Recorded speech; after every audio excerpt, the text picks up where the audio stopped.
Handling the Undead by John Ajvide Lindqvist. Read by Stephen Pacey.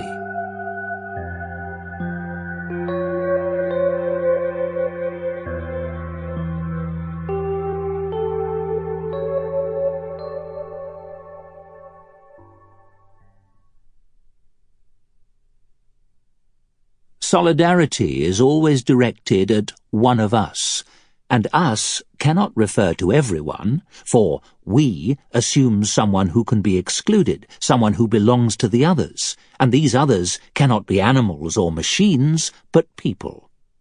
Sven-Erik Liederman. To see oneself in others.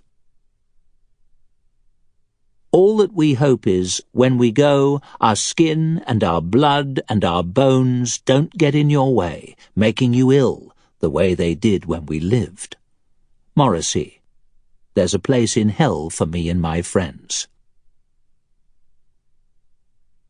Prologue. When the current reverses its course. Svarbergen, 13th of August, 22:49 hours.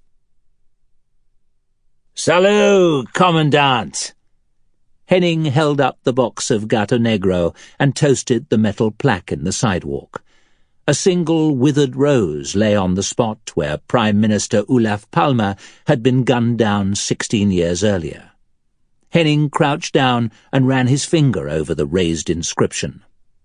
"Damn it," he said. "It's all going to hell, Olof. Down, down, and further down." His head was killing him, and it wasn't the wine. The people walking by on Svarbergen were staring into the ground too. Some had their hands pressed against their temples. Earlier in the evening it had simply felt like an approaching thunderstorm, but the electric tension in the air had gradually, imperceptibly become more intense, until it was now all but unbearable. Not a cloud in the night sky, though. No distant rumble, no hope of release.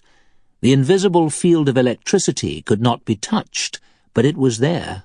Everyone could feel it. It was like a blackout in reverse. Since around 9 o'clock, no lamps could be switched off, no electrical appliances powered down. If you tried to pull out the plug, there was an alarming crackling sound, and sparks flew between the outlet and the plug, preventing the circuit from being broken. And the field was still increasing in strength. Henning felt as though there was an electric fence around his head, torturing him, pulsing with shocks of pure pain. An ambulance went by with sirens blaring, either because it was on a dispatch or simply because no one could turn them off. A couple of parked cars were idling on the spot. "Salut, Commandant." Henning raised the wine cask to face level, tilted his head back, and opened the tap. A stream of wine hit his chin and spilled down over his throat before he managed to divert it into his mouth. He closed his eyes, drinking deeply, while the spilled wine trickled down over his chest, mingled with his sweat, and continued on. The heat. God almighty, the heat. For several weeks, all the weather charts had shown enormous happy suns plastered across the entire country. The pavement and buildings steamed with heat accumulated during the day, and even now, at almost 11 o'clock, the temperature was stuck around 30 degrees.